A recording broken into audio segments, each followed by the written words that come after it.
Yo, hey, yo, hey, yo, what's up, everybody? Welcome in to the Killjoy Jake YouTube channel. Happy New Year's Eve, everybody. We are moving into 2026. This is the final stream of 2025. It's a little sad, honestly. It's concluding a very good year of horror, I should say. Maybe not so great in other departments, but I do want to thank you guys so much for supporting the page this year. I don't know if I've really talked about this that much, but I do just want to say that 2024 was such a weird, tough year. If it wasn't, I'll be completely honest with you guys, if it wasn't for Terrifier 3 dropping that October, I might have had to close down the channel, just being totally honest. And 2025 has been a major comeback year.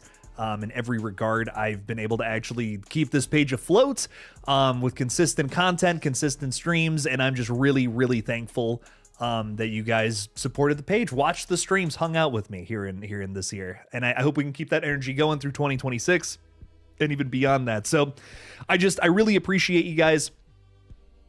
Thank you for supporting the page, and I'm really excited to move into another year of horror, man. So just can't thank you guys enough. Really does mean a lot.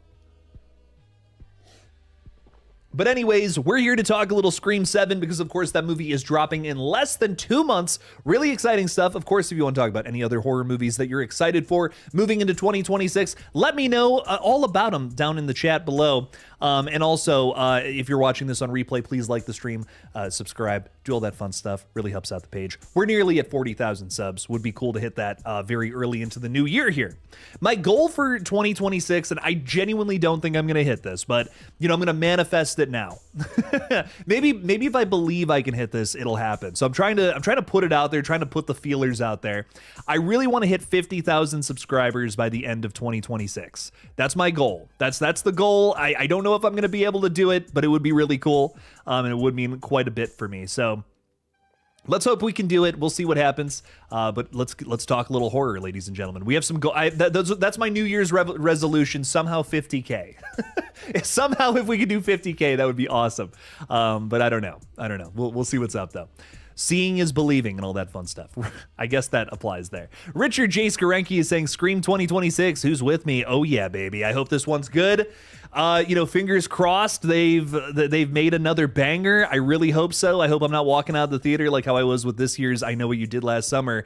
I don't think any movie disappointed me more than that one, let me tell you. Had high hopes for that one too, and it was a disaster in my opinion. Val's Views 2023 is saying Happy New Year's Eve. Happy New Year's Eve, my friend. Thank you for being with us. Thank you for talking a little horror. I hope you enjoyed the new year of horror. Ryson is saying hi. What's up, Ryson? Welcome in. Erica Stabs for Likes is saying, hey, Happy New Year, Stranger Things and Stranger Things depression. We might be getting a little taste of that. That might be the first feeling we feel in moving into 2026. Sadness, crying over some of our favorite characters being dead tonight. That might happen. So might get brutal here in a couple of hours, ladies and gentlemen. Let me know where you're watching the Stranger Things finale tonight, if you are, if you aren't. For me, I'm going to be seeing it in theaters at 8 p.m. Eastern time tonight, and once it's over, 2 hours or so later, your boy will be doing a little phone video. It's going to be the last video on this page all year, which is really fun. And I'm going to be maybe crying or disappointed, one or the other, in that video. And we'll be talking about if this is Game of Thrones level bad or not. Hopefully not. But so far, I've been very on the fence, very 50-50 with Stranger Things 5. It's done some great stuff, and it's done some stuff where I'm just like, I don't know. Big thing I just think I'm just not liking is just the overall plot. I think it just kind of feels like it's not working as well as season 4 did for me. But I do love, that Will, that whole scene with Will coming out was great. Loved that. Loved everything between Steve and Dustin this whole season. I think has been really just tension fueled and emotional. That whole sequence with them fighting was just like, I don't want to see my boys fighting. Oh my God, broke my heart. But lots of things that peaks and valleys for me with Stranger Things season 5. Some of it has felt great, some of it has felt underwhelming, but I don't know. I'm all over the place with this season. I hope the finale totally kicks ass and is one of the best episodes of the show.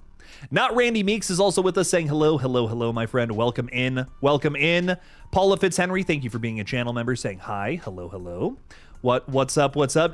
Paula, not Randy, Erica, a ton of folks who are hanging out with us now. We're all over on the gaming stream. Earlier, we were playing some Dead by Daylight. We finally got a win right at the end. Spoiler alert. So it was a lot of fun. Jordan Curley is saying, hey guys, I have one more goal this year, and if you know what it is, let's hope it happens. I don't know what it is, Jordan, but I hope it happens. Let's go. Let's go, Jordan. Let's make it happen. Good stuff. Ethan White is with us saying, hello, Jake. I love your videos. I love you and your Duolingo profile picture. What's up, my friend? Welcome in. Welcome in. Welcome in. King Bull 90s is saying, Happy New Year, everyone. Same to you, King Bull. Jason Carpenter's channel member, by the way. Thank you, Jason, for the support. Saying, opened up some champagne a bit too early. Only day I drink it. My fiance hates champagne, so we don't even have a bottle of champagne right now. We're just we're just gonna crack open some new drinks, I think, when the ball drops. I'm not sure what we're gonna do, but it's weird. I always pop a bottle of champagne right at zero, so I'm not sure what I'm gonna be doing this year. It's kind of crazy, but I'm excited. I am excited though. It's gonna be a lot. It's gonna be fun. It's gonna be a fun night for sure. Oh, I missed a ton of chats, man. I gotta go back up. Hang on now. I missed a ton of people. Ghost Files 2024 is saying, yes, finally, fingers crossed, it's good. I hope so, my friend. I really hope so. Primate and Send Help are my two January movies I'm looking forward to. I keep forgetting about Send Help. I keep forgetting to talk about that. That's that Sam Raimi movie. Definitely really hyped up for that. Sam Raimi behind the camera for horror. Yeah, I'm there. Come on now. Ava is saying that I know this isn't the main topic. No, it's all good. We're always talking horror around here. So as long as it's horror related, I'm down.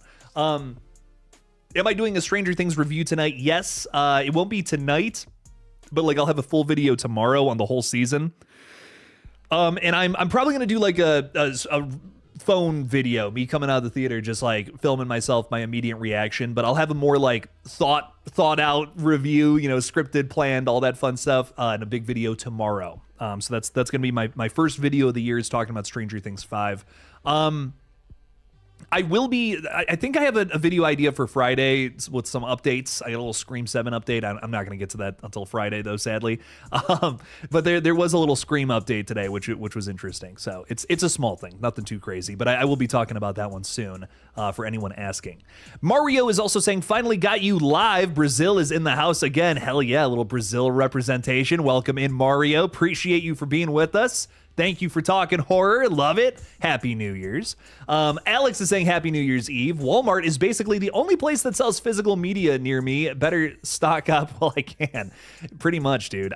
You can order it online. That's kind of what I've been doing because, Walmart, their selection's not great. It's a lot of just like old DVDs and occasionally new 4Ks and not even of stuff, at least for me, not even stuff I'm looking for, which is a shame. But I would recommend going online. What's the Scream Factory? Scream Factory's got a lot of really good stuff if you're looking for horror movies. Is it Shout Factory? I don't know. There's a factory. there's a factory online, and they have a bunch of like 4Ks and Blu-rays and whatnot. Whatever that factory is, go to the factory. That's what I don't remember. I'm so sorry. I'm terrible source. I have not bought physical media in a little while because I've been piss broke. But when I was like looking for stuff that I wanted to buy, that was always the website. That was my go-to website. Like first and foremost would go there. If I couldn't find it there, would go somewhere else. Kyle Scunberg is saying, good day, Jake. Good day to you, my penguin friend. And wonderful New Year's to you both. Thank you so much. Appreciate you for hanging out with us. Ghostface Killer also here. What's up? What's up, dude? Knife Man is saying, hello, Jake. Hello, Knife Man. Are you the killer in Scream 7? I mean, with the name Knife Man, kind of makes me think so. I'm just saying. Jake, at the end of In a Violent Nature, what do you think that woman is at the end who picked up the girl? Is that Johnny's mom? I could see that. I definitely could see that. I'm wondering if it's someone like just a previous survivor, because it's literally someone who's played by a Friday the 13th alum. I can't remember the actress's name off the top of my head, but I remember like hearing that little monologue of hers and thinking to myself that it feels like a movie it feels like a character who survived a Johnny attack from the past. They've alluded to Johnny has attacked to this same area before. That's my guess, at least. That's what I'm thinking. But that's a really good question. I haven't brought that movie up in a little while. We have a sequel coming to In a Violent Nature. I'm super excited for it. Loved the first one. That kill in that movie is still one of the best kills I think I've ever seen in a movie in general. Like it's maybe a top 10 of all time. I'll never forget the first time I was watching it on a screener, and I don't know, maybe it's just me, but when I'm watching something at my computer, it's just not as exciting, you know, opposed to like the theater or like my TV screen in my living room kind of thing. So I'm sitting here watching it, you know, and it's like, oh, this is a cool movie, you know, kind of a cool vibe, a little different approach. And then you get to that kill, dude. I stopped it. I rewound it like 3 times. I rewatched that kill so many times. That's that pretzel kill is the most impressive thing I think I've seen in a long time in horror. Love that movie. Jason saying I'm being too hard on I Know What You Did Last Summer. Listen, I will continue to be hard on it. If you release a film where I can't understand half the dialogue from one of your main characters, I'm gonna be hard on it. I don't know what to tell you. That felt like a straight to streaming release that somehow made it to theaters. I can't not be hard on a movie like that. I'm so sorry. If it was a competently made film, I probably would shut up about it at this point, but I am still beyond shocked that was released in theaters. So I'm so sorry. Apologies, but I'm going to continue to be bad on it. We can't be releasing movies that are incomplete. That's insane to me. That feels like such a waste of good IP. You know what I mean? If you're going to do something with I Know What You Did Last Summer and you're going to release that, that's just embarrassing, in my opinion. The Jester is saying, hey, Jake, it's been a minute since I've joined a stream. How's it going, my guy? I'm vibing. How are you? Hope you're having a happy New Year's Eve. I am. I'm having a fun time. I'm streaming and talking about horror, which is great. Madison's just walking to her car. I'm just seeing that. Be safe. Madison, be safe. The roads are terrible. We just got hit by a crazy snowstorm within the last couple of hours. So it is wild. It's wild out here. Be careful if you're driving anywhere in Northeast Ohio. That's what I'll say. Gina throwing $2 out there. Thank you so much for the support. Saying Merry New Year and snuggles from Ziggy. So much love to you both. Thank you so much for being here. Thank you for supporting the channel, Gina. I also appreciate you being a channel member as well. So that really does mean a lot. Thank you. Thank you. Not Randy Meeks is saying, I'm glad the Copenhagen test is a hit for Melissa. Of course it is. Melissa Barrera is awesome. That whole show's got a great cast. Simu Liu's also in it. Someone else is in it that, Sinclair Daniel, who may not be a familiar name to you, but I think she's excellent. She was a big standout in Insidious: The Red Door, a movie I didn't really care for that much, but Sinclair Daniel plays a new character in that universe in that movie, and I just thought she was a major standout of that entire flick. Really fun character. It's Dustin, not Dustin. What's his name? Oh my God, I forgot his fucking name from that movie. The kid from Insidious. You know what? I'm looking it up.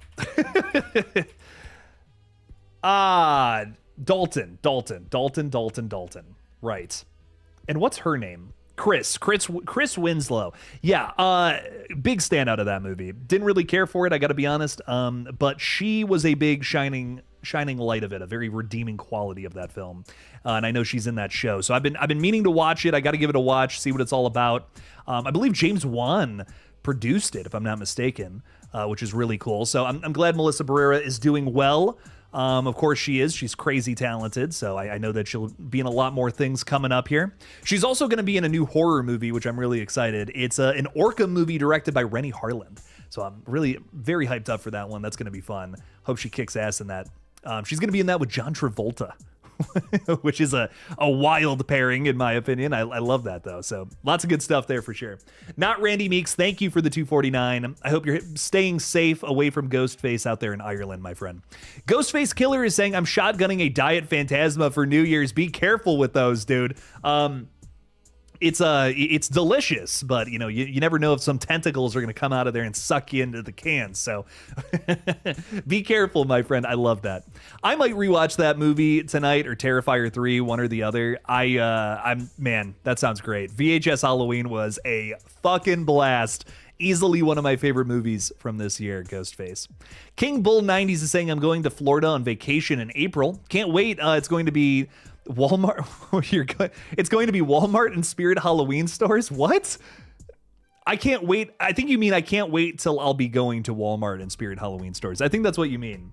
I think that's what you mean. I'm not sure. Are you just going down to Florida for the Walmarts and the Spirit Halloweens? See, now I have questions. Now I have so many questions. The Walmarts are a different vibe down there, though. Or just like grocery stores in general. I had to go out when we were on vacation one time to go pick up a bunch of stuff, and man, it's a wild ride. It's a wild energy in Florida. That's why I think that's why Erica has so much great energy. She's also from Florida. No, I'm just messing with you. But Luke is saying, "Oh, that's a good take. I didn't think about her being a survivor. That'd be sick." I don't know who you're talking about, but rock on, Luke. Yes to that. Jake, what's your most anticipated movie of 2026? Mine's probably going to be The Bone Temple, maybe Scream 7. I'm not sure. Bone Temple for sure is up there. Evil Dead Burn. Man, movies I'm the most excited for. I just can't say Scream 7. I'm sorry. I won't talk about it publicly, but it's my job to keep up with Scream. I've seen the leaks. I pretty much know what we're getting into with this movie. And again, no spoilers, absolutely none here. That's not what we're trying to do. But what I will say is my impression of those leaks are that I just don't know if I'm loving this story or not, but I'm going in with cautious optimism. Maybe they're going to find a way to, sell me on it somehow, some way. And I hope they do. I really hope they find a way to do it, but I don't know. It sounds like a story that feels like I'm not going to like it. And I won't say why or for what reason. But it just sounds like something that I just don't know if I'm going to be into or not. But I am really excited for Evil Dead Burn. I'm really excited for 28 Years Later, The Bone Temple. I'm honestly really excited for Primate. Primate looks like a lot of fun. Cannot wait for that. Really trying to think what else. Terrifier 4 might come out next year. I doubt it. I have my doubts about that, so that would be up there as well. I don't know why I'm totally drawing a blank for 2026 movies. That's going to be a new video coming up here soon. Movies I'm highly anticipating in 2026. I ought to do that video sometime soon. But yeah, those are some great choices, though, my friend. Like I said, cautious optimism with Scream 7. Cautious optimism for sure. King Bull agrees with me about I Know What You Did Last Summer. I am an I Know What You Did Last Summer hater now, just for the record. I will be, at any chance I get, I will be trashing it. Just at Nah is saying, "Hey Jake, just finished watching Stranger Things 5 episodes 6 and 7. You're scared for the final episode? I'm wondering who's gonna die. Someone better. I need some stakes in Stranger Things." I just saw a video of someone talking about Stranger Things season 5, and they're like, there's this whole camp of people. I think there's two camps of people with Stranger Things fans: people who don't want anyone to die, and people who do want someone to die in this season to give it stakes. I am absolutely this side of it. If someone does not die in this season, I'm going to be upset. One of my favorite parts about season 4 was just feeling the agony of watching Eddie die. That was awesome. I love Eddie, but I want to feel emotions. I want shows to make me feel something. And if I'm just watching just like this the whole time, that's no fun. If this season doesn't make me cry, frankly, I don't care. Whatever. Little moments here have been kind of cool and emotional, kind of well done, but nothing that's hit me even remotely as hard as season 4 of Stranger Things, which was unbelievable. This season's been a little bit of a step down, in my humble opinion.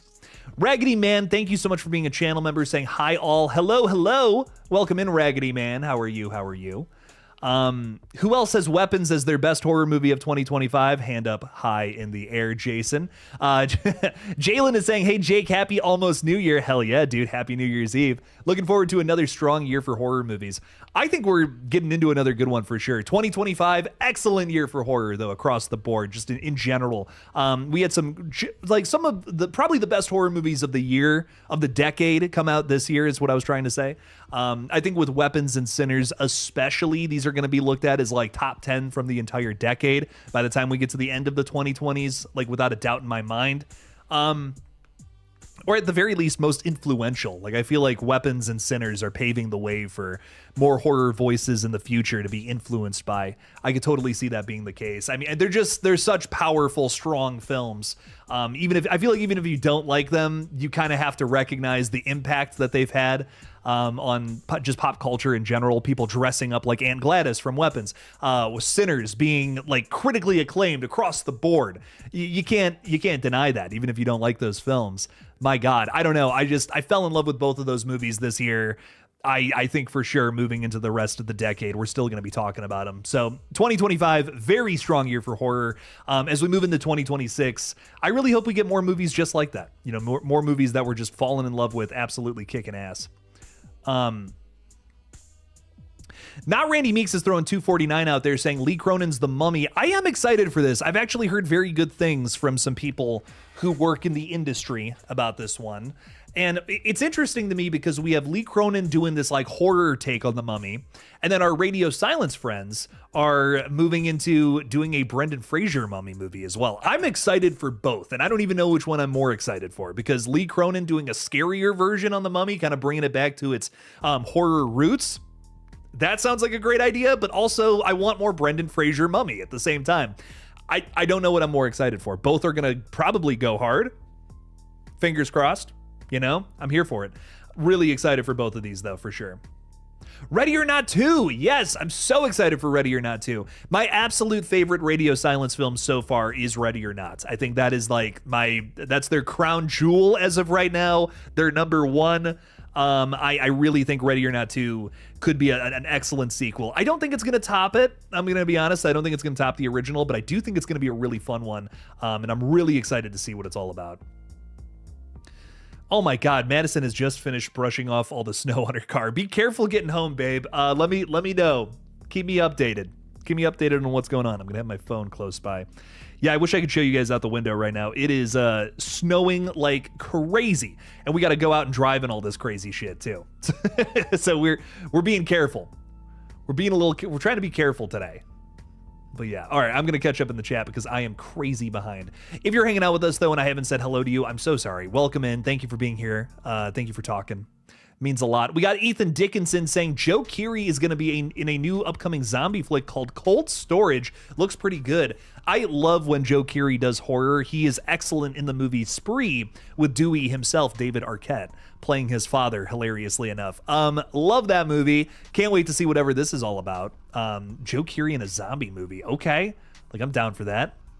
Mario's asking about second trailer details for Scream 7. I don't know what they're going to show us, but what I will say is that it's a shorter trailer, so it feels like it's more of like a teaser kind of vibe. That's going to be it's like a minute, it's like 92 seconds, if I'm not mistaken. It's very short. It's like a whole minute shorter than the trailer we got back in, I was going to say Halloween, back in October. I'm really thinking this is just going to be like a teaser, a lot of footage we've already seen, plus a little flashes, right? Maybe some other characters are teased to us kind of thing. Maybe we get our first look at like Anna Camp, Asa Gurman's another one we haven't seen yet, Sam Reckner. Maybe some other random characters too. I know there's a lot of side characters in this movie. I cannot stress enough how I think it's a little, well, it's not that big of a deal, but I think it is a little odd that they're kind of marketing the movie this way. They're front loading a lot of stuff where I feel like you should gradually build, right? Doesn't that make more sense? It's like, here's this little taste, and now here's a bigger taste, and now here's some other crazier stuff, and now here's the movie. That's kind of what they did with Screams 5 and 6. With 7, they gave us a lot off the bat. A lot off the bat to chew on, and now they're doing less. So I feel like this teaser is not going to be as exciting for some people, because I feel like it is going to be a lot of familiar stuff, few little flashes that we're going to be able to break down in videos, of course. But I even talked about it in my last Scream video. I'm like, dude, I made like 6 or 7 different videos talking about just that first trailer. There's so many little things that they showed us that feels like it needs to be talked about. You know, the marketing department wanted us to see this, and allegedly it didn't spoil too much, but I don't know, man. So I don't think this teaser is going to be as crazy, but maybe that's part of it. Maybe that's why it's a shorter trailer, teaser, whatever. They don't want to show us too much. There has been a little bit of backlash after that first trailer, which feels like it kind of shows us everything that just happened in the opening scene. Feels like it just showed us some of the deaths, which removed some suspects from the list, you know? There's just some other stuff going on in there that I'm just like, well, kind of know how all these scenes are going to play out. I wasn't crazy about how much they showed us in that first trailer. It's hype. It's exciting for sure. but I'm really just like at the point where I'm like, I don't know if I want to see any more from Scream 7. I feel like I already know too much. And especially just for the general public who isn't looking for leaks, I feel like they already know too much just based on the trailer alone. I mean, if there's no misdirection in the opening scene, like a lot of people are theorizing, we know how the opening scene's going down, right? You know what I mean? Like, that's my big thing about it. It's like these characters are just going to die at Stu's house. It's going to burn down. That's the whole scene. There's obviously going to be some teasing that Stu's back. I mean, that's evident from the trailer alone. Why else are we at Stu's house? Come on now. So I don't know. I feel like I have the whole opening scene figured out. I feel like I have a lot of the movie figured out already, and that I think that just bums me out. Kelly Stroh-Snyder is also with us here. Thank you for being a channel member, Kelly. You're saying, I'm in Ohio too. It's getting pretty gnarly in my neck of the woods as well. Yeah, I've been just watching snow come down. Like for the last couple of hours, it's been brutal. But I'm hoping that the drive out to the theater is not too bad. Hopefully they've done the roads and all that fun stuff on New Year's Eve. Horrifying stuff. We have Trayvon saying, hey, Jake, what do you think about horror franchises like Friday the 13th, Wishmaster? There's a lot of different franchises, my friend. Friday the 13th, I think it's I really do love a lot of these franchises. Nightmare on Elm Street and Friday the 13th, probably the most. Nightmare on Elm Street, I feel like they have a lot, like more bad sequels than good ones. Honestly, that's kind of where I'm at with that franchise. The good movies, I think, are good, pretty solid overall. I think the original is my favorite. Dream Warriors is pretty good. I love Dream Warriors, is really fun. And then I also really like New Nightmare. But like outside of that, I don't know. The rest of the movies are kind of whack, in my opinion. Friday the 13th is a little bit of a different story. I feel like they're also hit or miss, but I feel like Friday the 13th has more hits than misses for me personally. I can get into a lot more of those sequels than where Freddy ends up going. It's such weird franchises because they end up obviously colliding in Freddy versus Jason, which is a great movie for both franchises. But I feel like they're two very different franchises that with Friday the 13th, I feel like it was slowly getting its footing through those first four movies and really figured out what it was by like part 4, which is my favorite probably of the Friday the 13th movies outside of the remake. But with Nightmare, I feel like it had exactly what it needed to do in that original movie, which is a classic, truly one of the best slasher films of all time, and then just kind of lost that as the series went along to varying degrees. Like Dream Warriors is excellent. I love Dream Warriors. There's some weird shit in the third act that I don't really love, but outside of that, it's a great sequel. Then I also think New Nightmare is such a fun reinvention. 4 and 5 and Freddy's Dead are, well, they're movies, they're sequels, all right, but I don't know.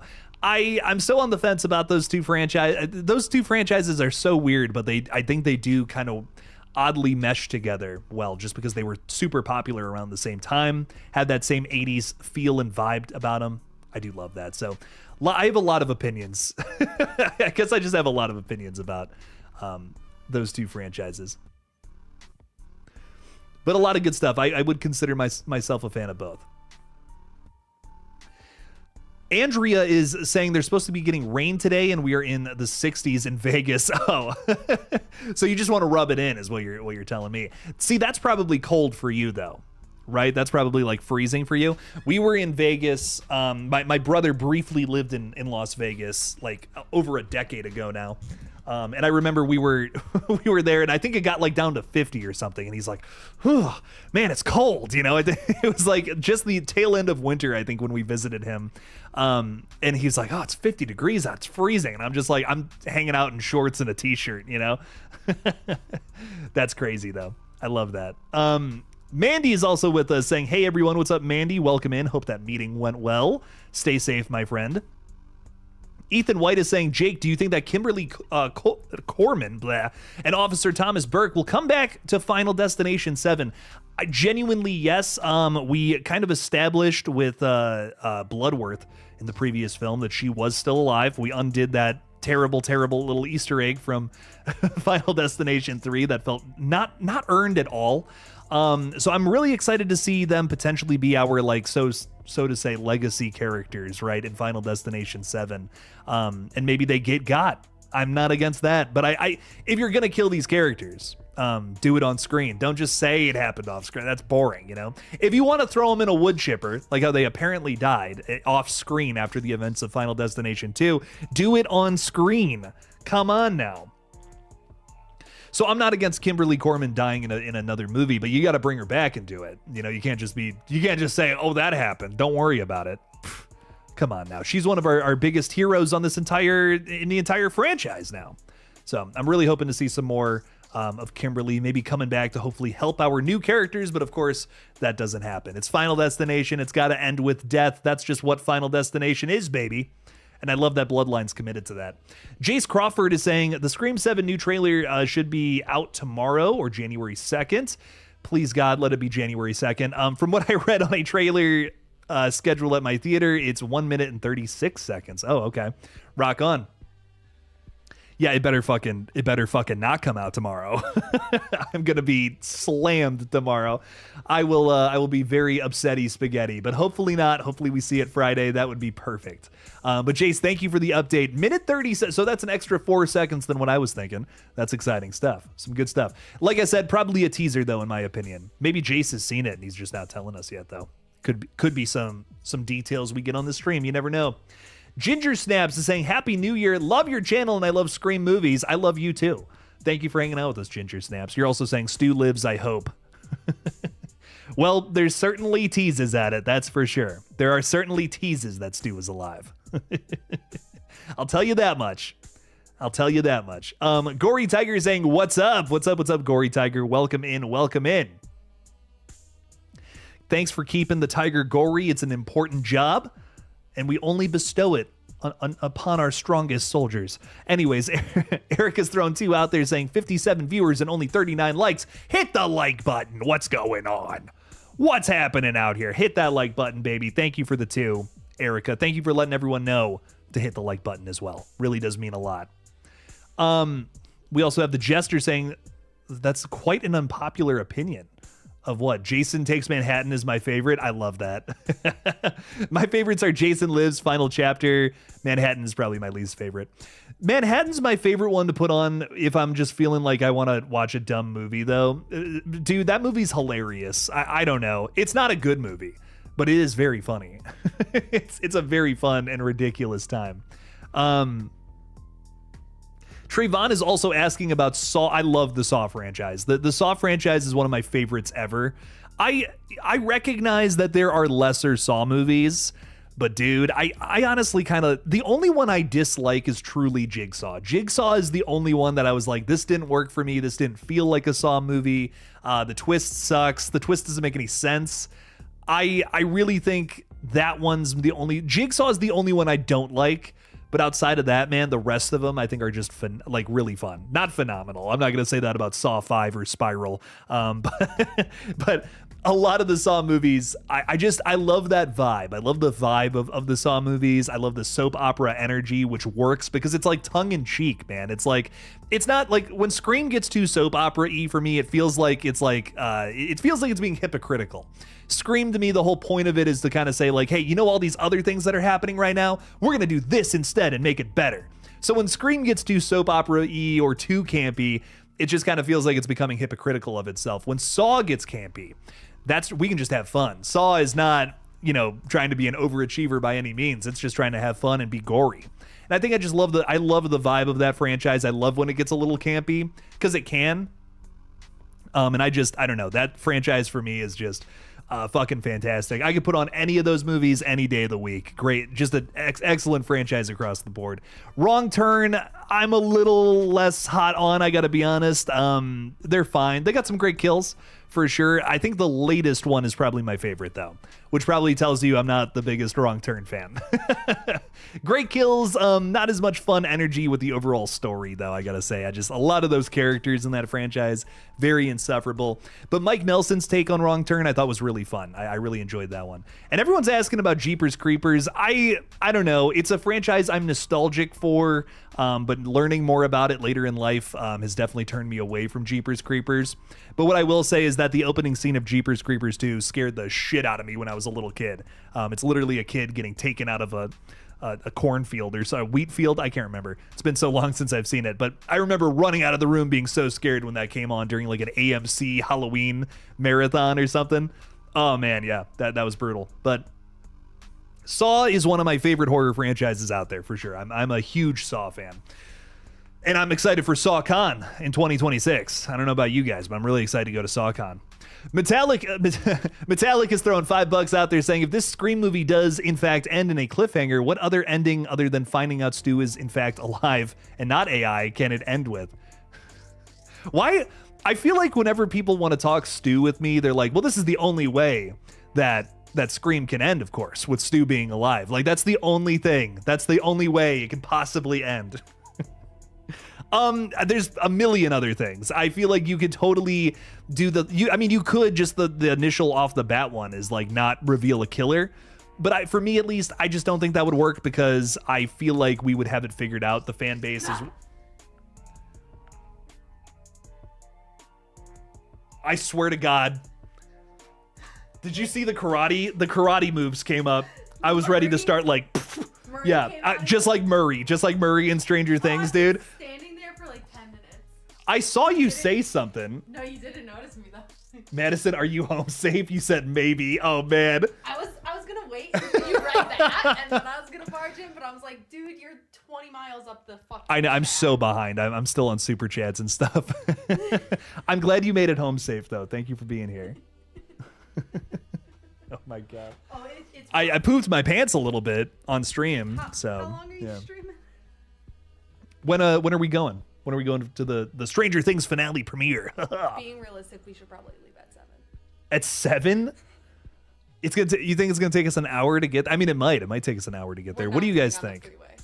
What does everyone think? We're not taking the freeway? No. Okay, let's not talk about it live on stream, but we'll see. We'll see what happens. That's all I'm saying. Well, I will get off stream here. I'm gonna be on for a little while. I've only been live for 30 minutes. I gotta put on a show for the fellas.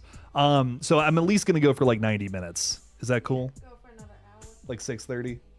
Yeah, as long as you're ready to go, just have to put on shoes. I'm ready. Yeah. I'm just a little sweaty, and I do have shit in my pants now that you've scared me. So I might have to change. Put on a hoodie and then a jacket, socks. I'm not gonna put on socks. I'm actually gonna go out barefoot into the snow. Yeah. Okay. It's really difficult living with me, guys. Please put some F's in the chat for Madison because she has to sleep next to my snoring ass. Anyways, Metallic, let's get back to this. Apologies. Cliffhanger, there's a million things they could do. I mean, yeah, they could keep a Ghostface alive. They could leave us on a cliffhanger of like maybe Gale is gonna die or not. You know, will Sydney get there in time? Find out in the next one. There's a million things they could do. And I would be very into a 2-parter if the story lends itself to that. You know, if you want to make this a bigger thing, I just don't think you could do a movie where it's a typical Scream story across multiple movies. It would have to be something that's like, okay, this is like more than 2 people. This is a group, like the cult of Ghostface, like that whole idea. I think you could spread that across 2 movies, make that into something bigger. I wouldn't make a 2-parter just about like a new killer or something. Like that doesn't really render a full double feature movie or something, you know? Like if you're gonna expand the concept into a larger thing, sure. But if you're gonna just I think that's my big point I want to make about that. Like don't just spread out a story that could have been done in one movie across multiple movies. That's the Strangers are having that problem right now with Strangers chapter 1, 2, and 3. You probably could have made that into like just one little movie, but they decided to make it a fucking 4-hour movie for some reason. But I don't know. That's my thoughts though. Would love to see a cliffhanger at some point if the story renders it or it needs that. Excuse me. Mandy, thank you so much for coming to Ghostface. Appreciate the support there, my friend. So much love. You're a member not only on this page, but also over on GullGotha, so I greatly appreciate you. Thank you. Really does mean a lot. Thank you for your support of the page, keeping the lights on around here. Because if the lights were off, you would not be able to see me.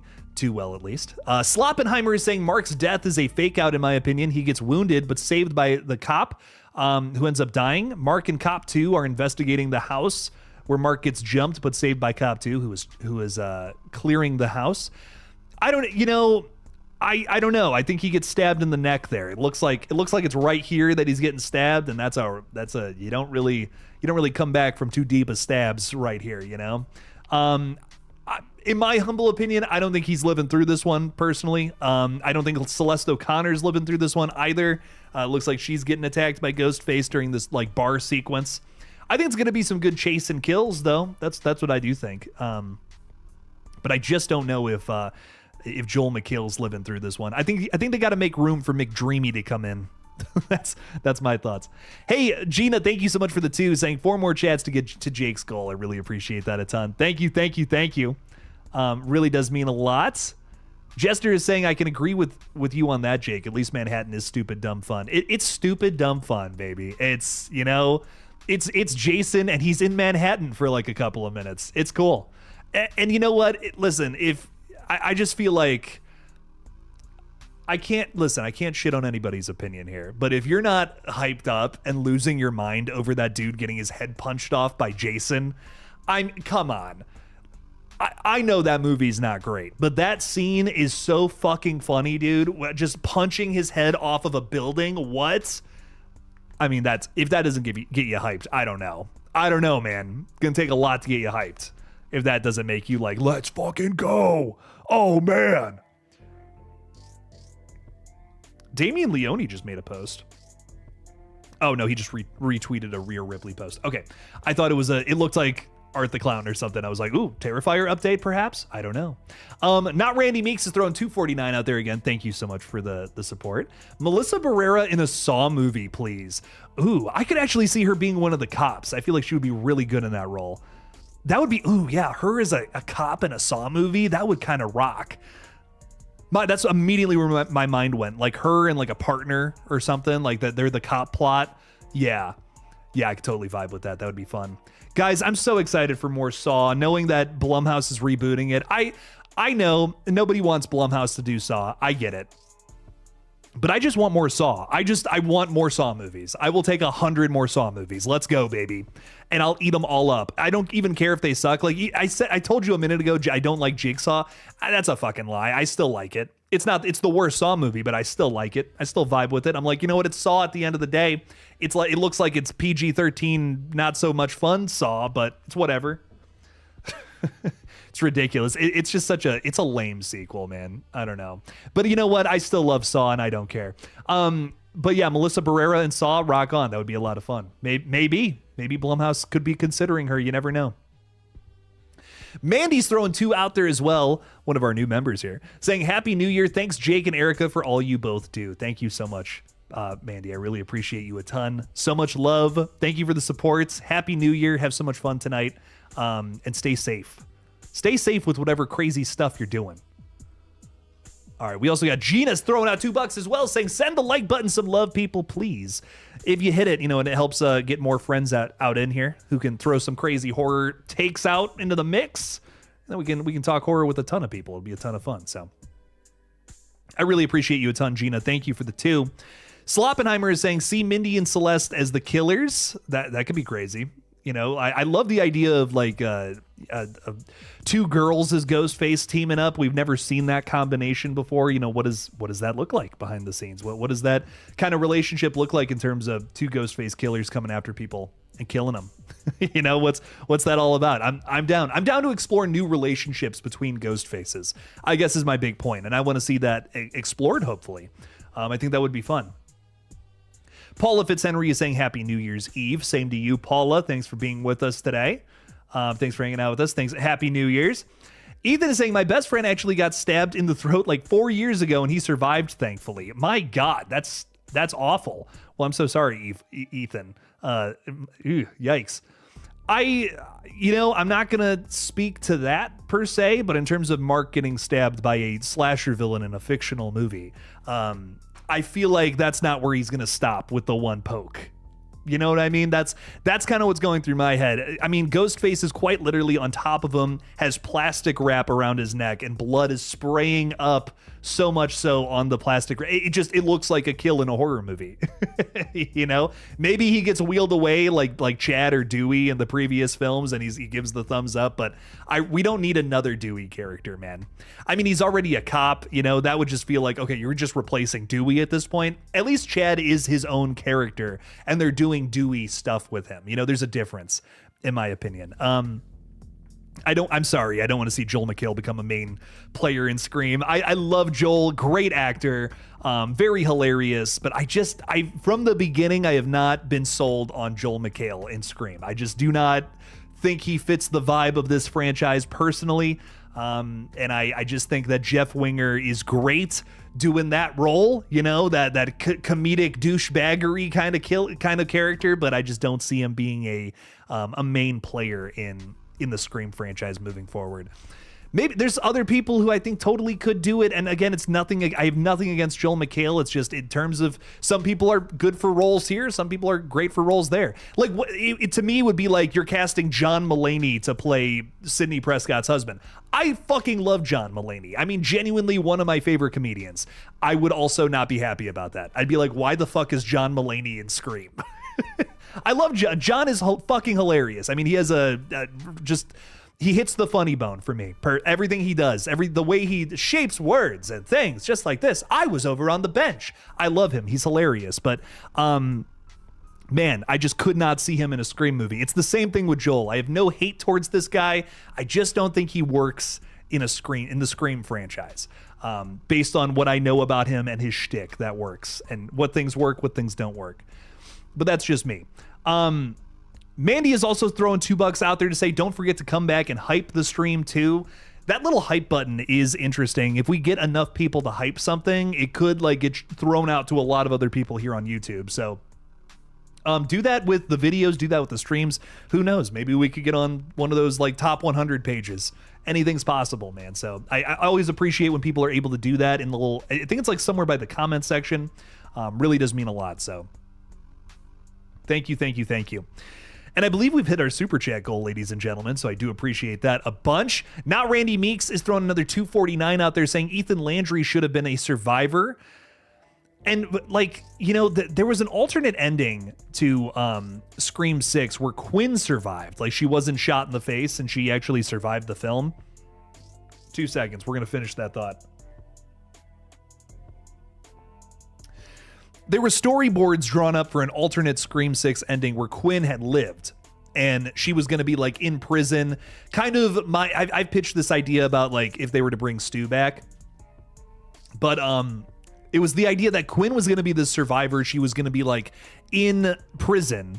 And maybe we were going to come back to that storyline at some point. You know, we were going to come back to Quinn, who was going to go on to do something else. I don't know. Or maybe we use her as like a Hannibal Lecter kind of killer or character, where we come back to her when a new killer emerges and ask her like, well, you know, what's up with this? What's up with that? Who is this new character? You know, who is this new killer?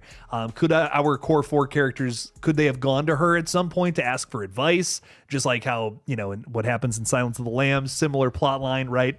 This is Scream, so if we're going to referencing other horror movies, it's not exactly out of place for this franchise, right? So that could totally rock, in my opinion. Melissa in Saw would be so sweet. I totally agree. That would be fun. I'd be all about that. Sloppenheimer is saying Richie's family was from the Midwest and Indiana is in the Midwest. Maybe one of the many patients is Bailey and he got institutionalized because of his son's death. Dude, Bailey is... If you guys thought Chad was dead after what happened to him, Bailey got stabbed, like 90 times. Now, you know, Richie got stabbed like 32 times in the chest. But dude, Bailey got stabbed like 3 times as many. Oh my God. I can't believe he even got a word out at a certain point.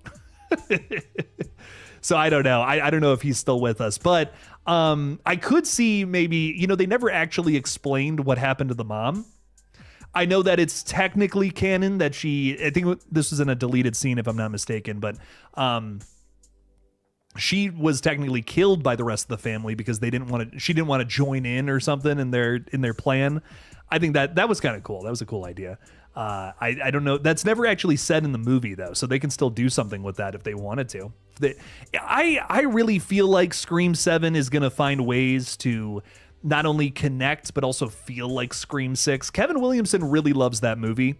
And I feel like Scream 7 is going to be him doing his own Scream 6, where it's a lot of crazy ideas thrown at the wall, but with Sidney Prescott this time around. I would bet on it. I would bet on that being the case. Let's go back up here. Ethan is saying, yeah, the man doesn't necessarily make it in all the movies he's in. It's a Wonderful Knife, Becky, etc. Yeah, I think Joel's a goner, dude. And I don't know if there's anybody out there who is a huge Joel McHale fan. They're super excited to see him in this movie, rock on. I do think that we're gonna, I do think he's gonna have some substantial screen time, but I don't see him being like a first kill death, not at all, or like a first act death even. I think he's gonna make it to at least like Act 3. But I think he's going to ultimately die trying to find out who Ghostface is, trying to put a stop to all of this. Solar Guy AJ, thank you for being a member, saying Happy New Year's Eve, everyone. Not Randy Meeks is a great name. I agree. I absolutely agree. Some very good stuff there. Thank you for being with us, my friend. Thank you for being a channel member, and Happy New Year's Eve, baby. Moving into 2026, a whole new year of horror awaits us. Baby, really exciting stuff. Trayvon is asking about my Jeepers Creepers take again. Just to kind of say what I was saying earlier, it's a franchise that later in life learned some really nasty things about, so I think it's kind of soured it a bit for me. But I am very nostalgic for it. I grew up with this franchise, especially the first two movies. And the second one especially just scared the shit out of me when I was younger. So it has a special place in my heart for that reason. But just knowing, you got to separate the art from the artist and all that shit. But it's a weird franchise when you know more about it. That's all I'm gonna say. Because I'm not going to, I've gone on the rant before why I'm no longer covering Jeepers Creepers on the page. And I just, I don't know. It's a franchise I'll probably won't get into anymore, just because of what I know about it. I covered part 4 because it was made by different people, but even then it just felt like kind of wrong. So I've learned a lot doing this channel, and I'm trying to do things just better in the future. So I don't know if I'm gonna really be covering Jeepers Creepers stuff anymore moving forward. Sloppenheimer is saying Chad would be an amazing Ghostface, and I'll always say that. My issue with it is that there's no good motive unless it's because Mindy died and it turned him bad. Yeah, I feel like that just kind of falls into the family thing that we've kind of done like a million times with this series. And man, I'm gonna riot. I'm gonna riot if it's another family member. For me, that's rough. I just don't know how I feel about that. I want to see different kinds of killers explored. There's all different kinds of reasons to be a Ghostface killer. I mean, it's heavily incorporated into a movie franchise. It's there's real life events that it was based on in the first place that you can kind of, I don't know. There's so much you can do with Ghostface, and they keep landlocking it to, well, it's a family member of this person. And we've done that so many times. I really hope that we can find a way to do something different here in Scream 7. Really hoping for that. Want to get to some more folks out there. Who else is with us here? We got King Matthew III saying, what's up, Jake? How are you doing? I can't join the stream because I'm at my uncle's right now for New Year's, but I wanted to pop in and say, hey, Happy New Year's, my friend. Have so much fun. Enjoy, eat some good food, drink some good drinks, vibe the heck out, and stay safe, my friend. Thanks for being here, though. Ethan is saying, have a safe drive, though, Jake, and I hope you enjoyed the theatrical Stranger Things experience. Unfortunately, the AMC near me isn't showing it. Happy holidays, everyone. I've been hearing that from a few people. I think Erica was saying it on another stream that it wasn't playing in her area, and that bums me out. I'm like, oh, that sucks. That's no good. We got to drive quite a bit, though, and I'm worried about that because we got a snowstorm out there, but I'm going to try to be as careful as humanly possible. Definitely going to try to make that happen here soon, but King Bull, the message disappeared. Never mind. I'm going to get to King Bull in a second here. Next Gen is saying, is it just me or was 2025 like the shortest year ever? I'm freaking out. As you get older, it happens. The last 2 years, I feel like have just flown by. Like, I still feel like it's 2023. I'm like, what the fuck happened? It was just 2023 a day ago. Like, what is going on right now? The years just start to fly by as you get older. It's not fun, man. It's not fun. I feel like I blinked and I'm fucking almost 30 now. So I don't know, man. Don't you? Oh my God. Oh, I almost just had a panic attack, guys. Geek Vibe Nations just tweeted out, Sir Anthony Hopkins. That's all I read. And I'm like, no. He's celebrating his 88th birthday today. He's fine. Holy shit. I almost just, dude, I was like, no, I can't take that right now. I know I'm about to cry my eyes out because someone's dying in Stranger Things tonight. Don't tell me Hannibal Lecter's dead. No, thank God. He's just celebrating his 88th birthday today. He was born on New Year's Eve. That's crazy. I never knew that. Hell yeah. Happy birthday, Anthony. Love that. What a lovely old man. Much love to him. Much love to Mr. Lecter. Dr. Lecter, sorry. Excuse me. Austin is also with us saying, what's good, Jake? Been a long time, bro. I'm vibing. How are you, dude? I'm hanging, talking horror as always. You know, I'm still here, still vibing, still chilling. So how are you, my friend? Welcome in. Jason Carpenter's throwing $2 out there. Jason, thank you for supporting the channel, saying, Jake, The Running Man or The Long Walk? I really think this is an interesting comparison because they're two movies about very similar things, I feel. Also Stephen King stories. And they have a lot in common, but I feel like they have two totally different tones. You know, I think for me, personally, I don't know. Let me start over with this. The Running Man, I think, is a really fun watch. And I think especially now where things are kind of dicey in the real world, it's nice to have some escapism with The Running Man. It's a triumphant film. It feels very like heroic and fun, and like we're escaping, we're taking down this evil thing. The Long Walk feels like we're watching characters succumb to evil and dystopia. And that's a tougher watch, I think, for some. But on paper, I just think The Long Walk is a much better movie. I love The Running Man. I thought it was a really fun popcorn movie. I would put that on, you know, if it was on, I wouldn't turn it off kind of vibes. But The Long Walk, I just feel like is a super well executed movie with some amazing next level performances. One of my favorite horror movies of the year. But they're both great. They're both excellent. Jason, I know you loved The Running Man. So I have no hate for The Running Man whatsoever. I had a great time with it. But I just feel like I was blown away by The Long Walk in a way that I just feel like The Running Man didn't do for me. So I really do love both movies, though. I thought they were both great releases from this year. And also, like, hail Edgar Wright, man. Edgar Wright, I just think, has made mostly great movies. Really only one miss in his catalog, in my opinion. And The Running Man, I thought, was another hit. I mean, it's not my favorite Edgar Wright movie by any means, but it has everything that I love about his style while still making it like a Stephen King story, which was cool. So there's a lot to love about The Running Man. It feels like a mostly more faithful adaptation of the book, opposed to the ending, which Jason, I think you know how I feel about that. But I do really love The Running Man. It was a lot of fun, and I'm excited to see what Edgar does next. And also just Glenn Powell as well. I think he's been really phenomenal in a lot of the movies I've seen him in. So really excited to see more from those fellas. But Jason, again, thank you for the $2. Really appreciate that.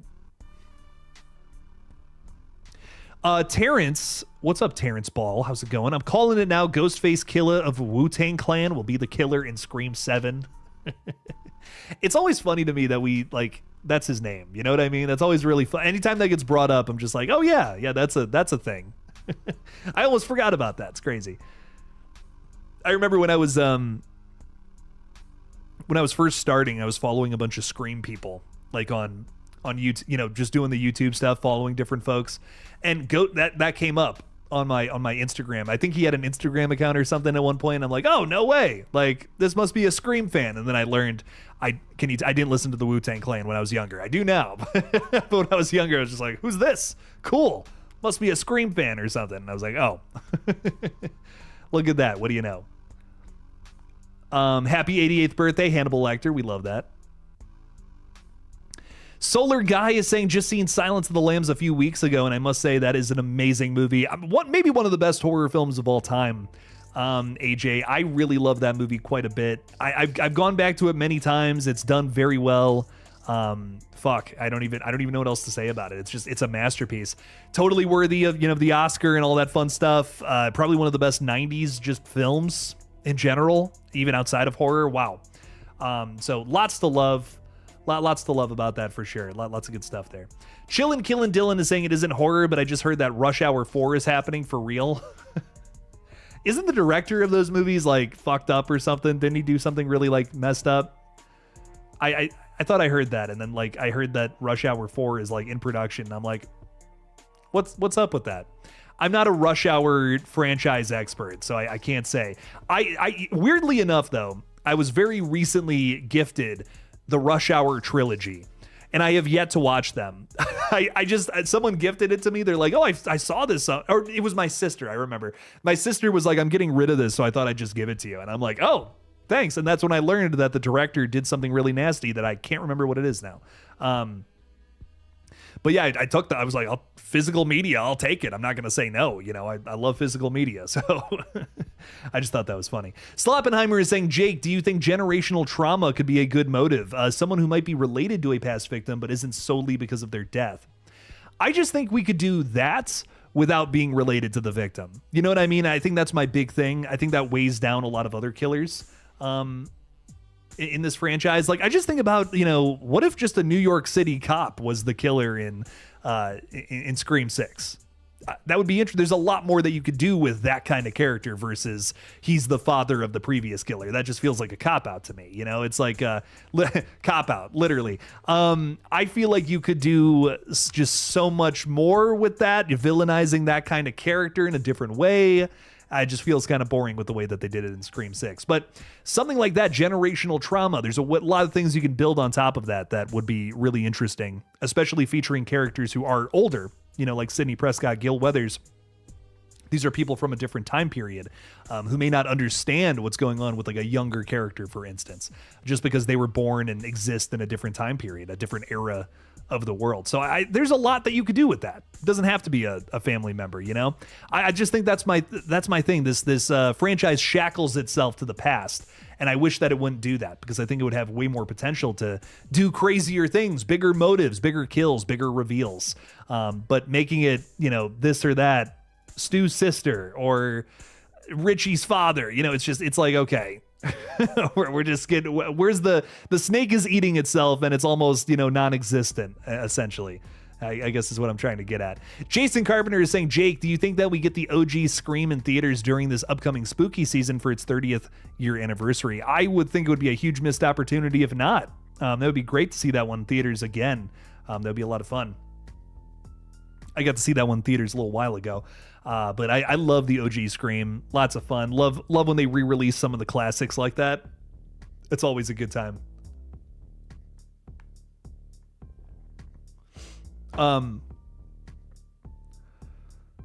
What else is going on? Jason is saying, I can acknowledge the Running Man's flaws with the ending, and I agree with you. They went through hoops to make it a happy ending, but it's fun, dude. No, I'm not. Don't get me wrong. I'm not shitting on the Running Man. I definitely didn't hate it. I mean, I definitely was not walking out of the theater like, oh, this sucked. No, I had a really good time with it. But I just think for me, The Long Walk was like, blew my mind. Did not see that one being as crazy as it was going to be. But I think that's also because it comes from some really great creatives. Who is, oh man, name's totally slipping me. JT Molnar, who wrote that, also did Strange Darling from last year, which is almost going to be 2 years ago now in a couple of hours. Strange Darling, I cannot stress this enough, the most underrated movie from 2024. Not enough people saw this. It's fantastic. It's a movie that's told in like 5 different chapters, but out of order, and it kind of just adds to it. That little broken narrative is fucking awesome. So many twists and turns and crazy reveals. Man, Strange Darling blew my fucking mind. One of my favorite movies from 2024, without a doubt.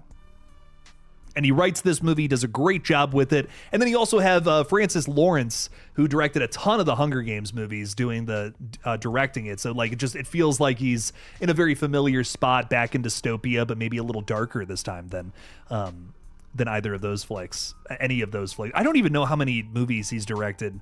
I think if I'm not mistaken, Francis Lawrence did every Hunger Games movie beyond the first one. I might be wrong on that. Don't quote me on that. I feel like I'm right on that.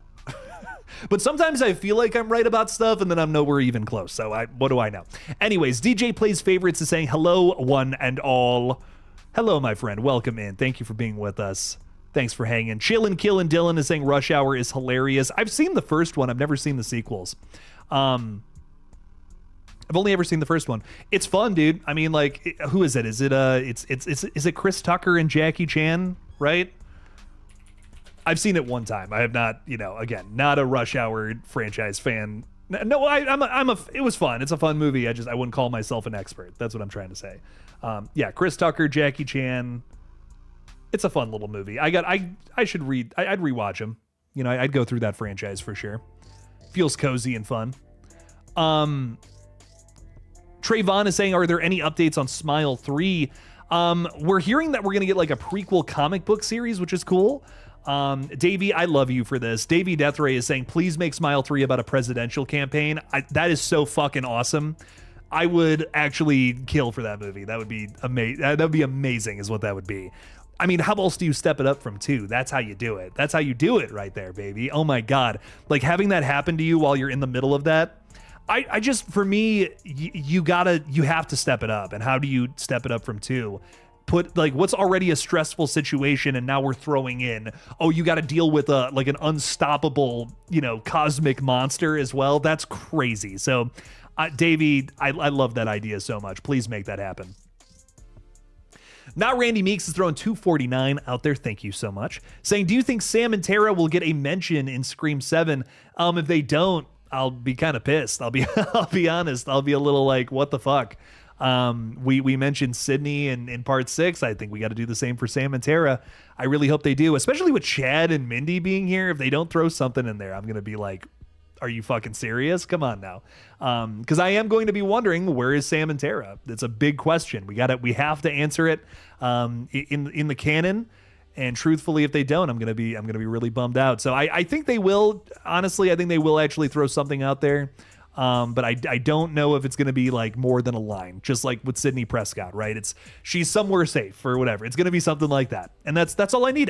I need a line. I don't need a whole sequence dedicated to Sam and Tara. I get it, they're not in the movie, but I would rather them be in the movie. But if we can't have them at least explain where they are, give me a little something from Mason or Jasmine. I just licked my mic. Ugh, I have the ick now. Chillin' Killin' Dylan is saying, one movie that truly sucks to me is the Grudge reboot. Most disappointed movie that I was overly hyped for. Are you talking about the 2021? Yeah, that was like, whatever. I have not revisited it. Madison? You okay? 2 seconds, guys. What? Are you okay? Oh, I thought you like slipped or something. It sounded like you. That was a sneeze, huh? Okay. Oh man. Madison sneezed and it sounded like she slipped. That's all I heard. I was like, what was that? Oh my God. You know that there's 3 Grudge, like there's the Grudge, the Grudge 2, and the Grudge 3 from that whole run from like 2004 to 2009. I've never seen the Grudge 2 or the Grudge 3. I feel like maybe in passing, like I've seen these things somewhere. I don't know. Crazy shit. Sorry everybody. Back to it though. Yeah, Dylan, I will say I saw The Grudge from 2020. I was a little like confused by it. Like I just remember it had a really confusing plot. And then I just remember not really just loving it, which sucked. I think it has like a few cool little scenes. The one thing I really remember about this one is Lin Shaye has like kind of a scary scene in this movie. I would totally revisit this though, because man, I don't remember much about it at all. Andrea Riseborough's the star of it. Demian Bisher's in this. Man, this got a good cast. Betty Gilpin, she's in stuff. John Cho, Lin Shaye. I mean, fuck, there's a lot of good people in this movie. I'm kind of shocked this sucked. I'm gonna have to rewatch this. Even if it sucks, I don't even care. I'm going back to it at some point. That's one of the first movies I did a review for on this channel too, because I started my page in late 2019. This came out at the top of 2020. Not Randy Meeks throwing 249 out there saying, imagine Sam and Tara were killed off screen. Don't even say that right now, dude. Oh man, I'll actually give the movie a 0 out of 10, and I'm so serious. I don't care. Is that unfair? Sucks. You killed off 2 beloved characters off screen. 0 out of 10 for Scream 7. No, I will literally lose my mind. That's the disrespect is crazy. Yeah, I really hope not. Randy Meeks, I really hope not. 240. Thank you for the 249. I greatly appreciate the support. I really don't think we're gonna do that. I really hope not, at least. That would bum me out. Erica Stabs for Likes is throwing a lot of links out there. Links to my Human Egg Productions page, which is my film outlet channel. So we're putting out some cool stuff going up there very soon, which is exciting. Some re-releases of stuff, and also, maybe we have some more projects coming out in 2026. I don't know. We'll see. So check out that page. Also, the Patreon is there. Best way to support the page is by becoming a Patreon supporter. And most importantly, Jakey Retro is a new channel that I'm trying to kickstart. It's going to be featuring a lot of different deep dive videos into movies from the past. And in the next couple of weeks, we're going to be covering all 3 so far of the 28 Blank Later films. So a big video on 28 Days Later is coming out this Friday. I've been busting my ass on it. I just finished the script for it today, and I have 48 hours to finish it. So let's see if that happens. I think I'm going to be able to do it, though. Really excited for you guys to see I have a new format for how I'm going to be doing videos in the new year. So I put out this Talk to Me and Bring Her Back video recently, and it was a lot of fun, but it took me way too damn long to make. So I'm kind of doing this different format now where I think I can put out videos weekly as long as I focus on a single film. And just that's it. Here's just one movie that's kind of based on, something maybe that's coming out, or maybe just something I want to talk about, whatever. So right now I'm going to be talking about the 28 Days Later, 28 Weeks, and then the first 28 years as we head into 28 years later, The Bone Temple, coming out right in the middle of next month. So really excited for those videos. Those should be coming out in the next couple of weeks or so. Definitely give them a watch if you're interested in deep dive stuff. If you're just here for the updates on what's coming next, though, you're in the right place. Just hang out here. But if you're interested in seeing deep dives on other horror movies, maybe even more than horror movies, check out the Deep Dive channel. So I'm really excited to really kick that channel off here in 2026. I have a lot of plans for that channel too. Some big things that I want to do with it eventually, but we'll see where it goes. We'll see what happens with it. Chillin' Killin' Dylan saying they amped up the gore in The Grudge 2020. Gives it an R rating, but it was not scary at all. I loved the trilogy from 2004 to 2009. I love the first Sam Raimi one. I know he didn't direct it, but the first Sam Raimi produced one from the American version. Who is that? Sarah Michelle Gellar in that first movie. I have never seen the sequels. I've never seen 2 or 3. Loved the first one. I love the original too. I think that's one of my favorite J horrors ever. The remake is arguably better. I think it does some things better, some things not as good. It's kind of pick your poison, I feel like, with that franchise. Same with The Ring. The Ring, I feel like the original versus the remake, some things are better, some things are they both stand on their own 2 feet, interestingly enough, with both the Grudge movies, both the Ring movies. But I've never really seen the sequels to those. That's got to be something I do with the Deep Dive channel at some point. Just go through all the Ring movies, both the the Japanese ones and the American, as well as the Grudge movies. That might be something I might dedicate sometime in the future to those movies. Maybe when I'm not focused on covering a new release, essentially, with a lot of old movies, maybe I'll just start doing all those, because I would love to go through all the Grudge movies, all the Ring movies. That's a whole series and franchise that I'm fascinated with. I might have to come back to that at some point. Chillin' Killin' Dylan. I love that. Ghostface Killer throwing $10 out there. Thank you, Ghostface. I really appreciate that. You're out. Happy New Year's, Jake. Be safe and have fun tonight. I greatly appreciate you, my friend. So much love. I hope that in a couple of months here we're talking about how much we love Scream 7. And I will also say that I hope you have fun tonight. Hope you have a good time. Hope you have a good time doing whatever you're gonna do on New Year's. Be safe. Kiss someone at midnight for me. That's what I'll say. I love that little wholesome little fun. Ghostface Killer, be safe out there tonight, my friend. Thank you for the 10. So much love to you. Happy New Year's. Not Randy Meeks is saying, I would like to see Lee Cronin direct A Nightmare on Elm Street or a Friday the 13th. He would absolutely slay A Nightmare on Elm Street. Can I be so honest? His style from Evil Dead Rise, apply that to A Nightmare on Elm Street. I think that would totally work. There's a certain vibe that he creates with that film that I think would apply so well to Nightmare. It's very dark and gross and gritty, and we're doing some brutal shit here, but there's a 10% element of fun about the Lee Cronin Evil Dead that I loved. It felt like, you know, where the Evil Dead 2013, that movie kind of channels a lot of the energy from especially the original Evil Dead. Like, it's just straight up scary. It's not really trying to be silly. I feel like a little bit of Evil Dead Rise is a little campy. Like, we have, you know, the eyeball popping out of the skull and going into the dude's mouth. Like, it's dark. It's, you know, that darkness is there. For me, at least, I feel like Evil Dead Rise is a mixture of Evil Dead 2 and Evil Dead 2013. Like, if you put those two movies together somehow, you get Evil Dead Rise. And I kind of love that. I love that it has that little edge of camp, just a little bit of something. Not edge, it's not an edge. Little 10% of camp to take the edge off, I should say, right?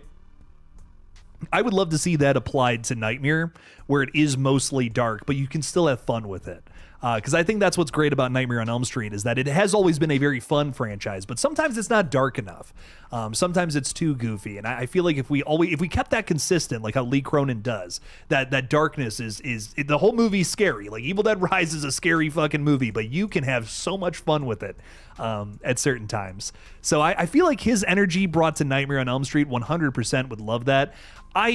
James Wan is still my first choice to do Nightmare, though. I think he would absolutely make an unbelievable Nightmare on Elm Street film. I love the way that he shoots his movies. I love the way that he just approaches stories. He's such a great director and a very okay producer. I hope James never sees this. I love James Wan so much. I just, for the record, but yeah, I want him to direct more movies more than anything. Devin Morgan is saying this might be an unpopular opinion, but I do think it's time for Gale to go in Scream 7. I mean, what more else could they tell with her storyline? Pray tell, could you do with Gale Weathers? I feel like we got into like a little something at the end there. I love that. No, but seriously, I 100% agree.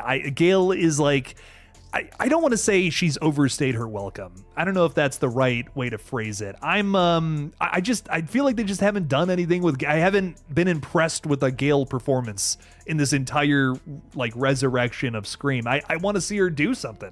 You know, I want to get something out of this character that I haven't gotten before. And I feel like there's been really no point to have her in Screams 5 or 6 outside of Dewey dying, you know?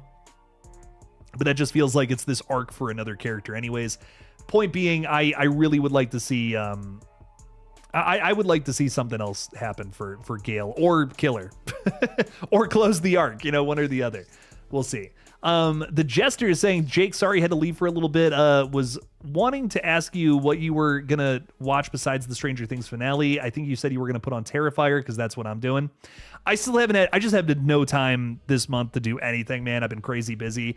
So I think I'm going to put on Terrifier 3 tonight. It's just a movie I've been dying to watch. So if I don't have any time, hopefully I'm able to do that at least. I just could not get around to putting that movie on. I always rewatch Terrifier 3 and Black Christmas, and I never got around to doing it this month. It has been just unbelievably crazy on my end, and I'm really bummed I didn't get to do either of those movies. So I'll probably put them on at some point. Now that I got some time, I'm mostly going to be taking tomorrow off outside of doing a little a Stranger Things video review for tomorrow. I'm going to be doing that, and then I'm hopefully going to be chilling, watching some movies. And I really want to put those movies on. I always rewatch them during this time of year. And then I also really hope the Scream 7 trailer doesn't come out tomorrow. I really hope it's like New Year's, like a day after New Year's Day, like maybe this Friday. That would be perfect. I need a day off, man. I need some time to get away from all this fun stuff. So I do love it though. I do love doing this. I can't complain, but it's been a nutty December. I'll tell you what, it's been a nutty time, baby. No complaints though. Jason Rushman's also with us saying, what's up, Jake? It's Jason. Good to see you. Good to see you, my friend. Happy New Year's Eve. Hell yeah, baby. I hope you're having fun. Hope you're having a good time.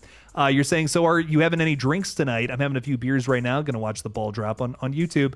I'm gonna vibe out a little bit later. We're going to the movie theater here very soon to go see Stranger Things, the finale in theaters, and I'm really excited for it. It's gonna be fun.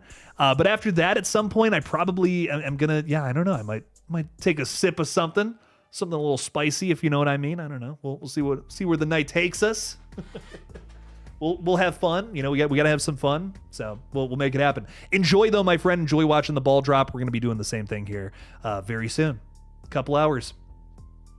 Exciting stuff. Magnificent Logo saying, hi, Jakey. Hi, Magnificent Logo. How are you? Welcome in. Thanks for hanging out with us. The Jester is saying, I watched Silent Night, Deadly Night earlier before the stream. Still a Christmas classic. Can't wait to see the 2025 remake. Oh, my God. Dude, the remake's, it's my favorite Silent Night, Deadly Night movie. I actually do really like the original. I think it's a really fun watch. But wow, that remake was something else. Really fun. One of my favorite slashers of the year. It's a really good one. Jason's only on episode 4 of Stranger Things. That's all good. No worries, dude. Hey, it's a fun series though. If you ever have time to get through it, I recommend it. It's a fun show. It has its ups and downs, but not the best show you're ever gonna watch, but it's a good time.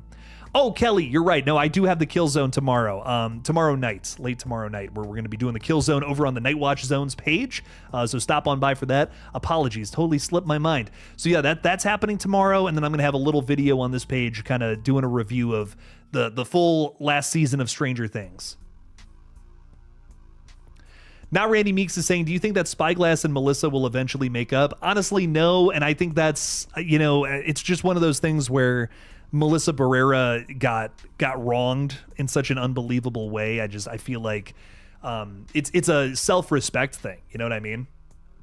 If she goes back to Spyglass now, I feel like it might kind of undermine the whole reason she was wrongly fired in the first place. So I don't think I don't know if there's going to be a making up. I don't know if there's going to be a new Scream movie where she comes back. You never know. You never know what happens, though. I mean, Neve Campbell came back and, she was gone after Scream 6. So you never know what's going to happen. Whatever happens, I hope that I hope that we get another Scream movie with the core 4 at some point. There is the chance, the opportunity that Spyglass loses the rights or gives it up to somebody else at some point. That's always a possibility. I mean, look at what's happening with Halloween. I can't remember the dude's name off the top of my head. Is it? Yeah, Malik Akkad. Is it his son? I can't remember. Some other person owns the rights to Halloween and has just been like shopping it around to studios. There's a chance that something like that could happen with Scream. I don't know if Spyglass is ever going to relinquish those rights. It seems like their flagship series at this time and place, but maybe if, they just stop making Scream movies at a certain point, it goes to somebody else. Maybe Melissa will want to work with them and they bring her back into the story somehow. So there's always a chance. Always a chance that you can see these characters come back. Just might be some time to wait. That's what I'll say. Magnificent Logo is saying, who do you think will die in Stranger Things Season 5, the finale? I really think, I'm really thinking that 8 is going to die. I think the teacher is going to die, which is going to hurt. But I think he's only there to sacrifice himself for the kids, because I know who that character is, and I feel like Stranger Things loves to kill side characters and nobody else. We might get one main character death. I don't think we're getting more than that. I would be very shocked and surprised if we got more than one main character death. I think that 8 is going to sacrifice herself so that 11 doesn't have to die. I mean, so Callie's gone. Callie's gone after this episode, I think. I think that, the teacher, whose name is also slipping me, he's dead. I could see Dustin dying because that would hurt. That would break my fucking heart if Dustin went out. And I feel like it would be really unexpected still. I feel like Steve is the one we're all thinking is going to die. I feel like we're thinking 11's going to die. Trying to think who else is up on the chopping block right now. Maybe Jonathan and Nancy, maybe Hopper. These are people who I've kind of thought could possibly go. I think the one that would hurt the most, though, is Dustin. I really think if Dustin dies, I would be very upset. I saw someone say earlier that he's the glue that holds this show together, and it's very true. I mean, he kind of connects a lot of the different characters together in a lot of ways. So I think that if he died in the final episode of the entire series, I mean, that works for me. I wouldn't have wanted to see him die before that. He's very much so one of the most important parts of Stranger Things, in my opinion. He's like heart and soul of the show, and if they kill him in the final episode, he sacrifices himself to save everybody from Vecna. Yeah, I mean, that would hurt. That would be fucking brutal. And I could see it being the case. So those are my predictions with only a couple of hours, not even, before it drops, before we're all getting to it. That's what I'm guessing. If you're watching this on replay right now and you're like, this guy's full of shit, what's he talking about? I don't know. Maybe I'm wrong, and I hope I'm wrong. I don't want to be right about. I don't want to be right. That's not fun. It's not a good time. Don't want to be right about any of this shit. I want to be totally surprised. The Jester is saying completely off topic, but are you still enjoying Calva Louise? I have Calva Louise in one of my metal playlists, so yes. I'm always down for like any new metal recommendations. I will listen to it. I'm all over the place with music, but I just especially have been going through like some of like the newer metal releases right now. I'm trying to think of the people I'm listening to. Chat Pile, Health, Poppy, love these bands so much. Calva Louise, honestly, really love a lot of their stuff. There's another band that I just cannot think of off the top of my head. Oh, Turnstile, but they're more like punk. They got like more of a punk thing going on. I really love them though. Chat Pile is probably my favorite band right now. I'm gonna be so honest. Knocked Loose is another big one. Cannot forget about them. Yeah, Calva Louise. I got one of their tunes in here. There's this band called Jigsaw Youth that's got a few really good songs too. Love that. If I ever make another Scream fan film, there's this song called One of Us is the Killer by the Dillinger Escape Plan. You know, when we did Red Right Hand, Bad News by Warbly Jets was kind of like the theme of it, you know? It probably should have been Red Right Hand, right? But but we ended up using this song by the Warbly Jets. And it's like, it's just the best. It was the best, like the lyrics and everything worked so well with what that story was all about. And I was like, okay, yeah, we got to use this song. If I ever do another Scream fan film, that's going to be the song. I'm telling you that right now. That I heard that song recently and I'm like, this song is meant for a Scream film. Like, oh man. If you guys ever, I don't know, if you guys want a song recommendation from old Killjoy Jake, One of Us is the Killer, the Dillinger Escape Plan. That would be perfect in a Scream movie. Were you shocked that Mason and Jasmine decided to return to Scream 7 without Melissa and Jenna? I mean, no, because it is just a paycheck at the end of the day. I think a lot of people are like, oh man, fuck them for doing that to Melissa and Jenna. It's Hollywood, guys. I don't think people understand how the system works. You know what I mean? It's like constantly having to do job interviews for, like, you might be out of work tomorrow. I'm in the entertainment industry. I understand. I could be out of work tomorrow. Any job or any opportunity I get to talk about horror movies online is another time that I can be doing this. Otherwise, I might have to start, go be the fried cook at fucking McDonald's or something. So that's just how it is. Melissa, all these people are in much better positions than I am, of course. They're making a lot more money than I am. But point being, you got to be working. You got to stay consistent if you want to be in more things beyond that. So Mason and Jasmine being in Scream 7 is a no-brainer. I think hating on them is just, in my opinion, not really understanding how the system works. If you think that it's a major diss towards Melissa and Jenna. Dude, every studio has done some fucked up shit. And Spyglass is obviously no different. I don't know what to tell you. It's either support no movies because they've done something that you dislike, or just, you can kind of vibe out with movies. They've all done something not so great. Every single one of them, I promise you, if you really look into it. And I don't agree with Spyglass's decisions there. It sucks, but it doesn't mean that I'm just going to never watch another movie that they put out.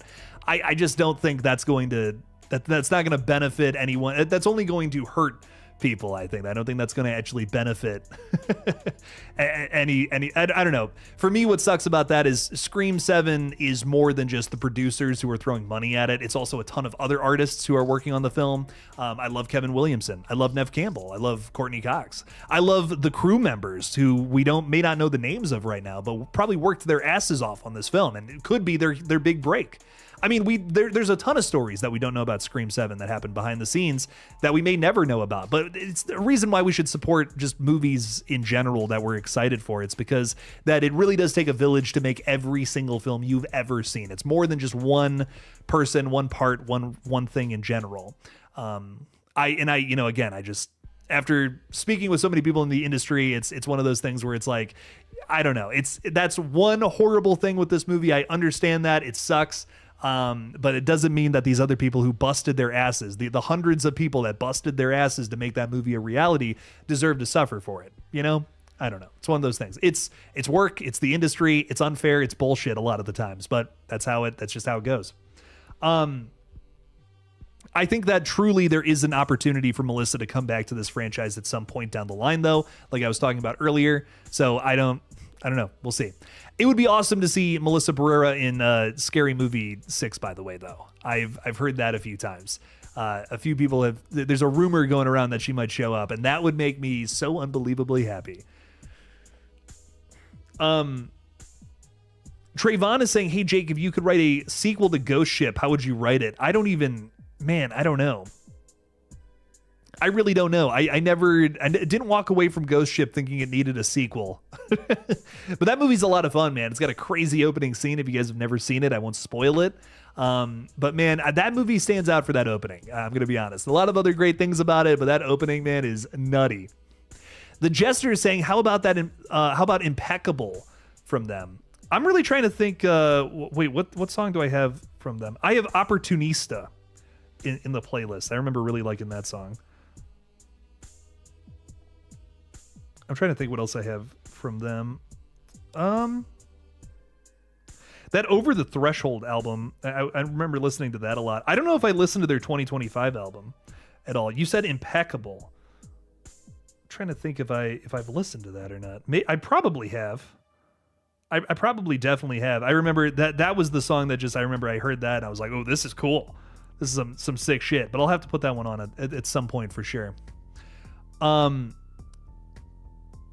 I love the love for Ghost Ship right now. This is so awesome. The love for Ghost Ship is wonderful. What a fun, weird little movie. If you guys haven't seen that, oh my God, put it on. It's crazy. Guys, sadly, I think I do got to get going. It makes me sad. This is the last stream of the year. I wanted to go a little longer, but we might have to get to the theater sooner than later. Like I was saying earlier, it is absolutely brutal outside, so I think we're going to be on the doing side roads or something to get to the movie theater. We'll figure something out. But I do appreciate you guys a ton. So much love to you all. Be safe this New Year's Eve. You know, if you're drinking, make sure you have a ride or you're at home or something, whatever. Be safe. So much love to you all. Have a happy new year, and I will see you guys in 2026. As always, everybody, don't forget to kill it out there, y'all. Bye-bye.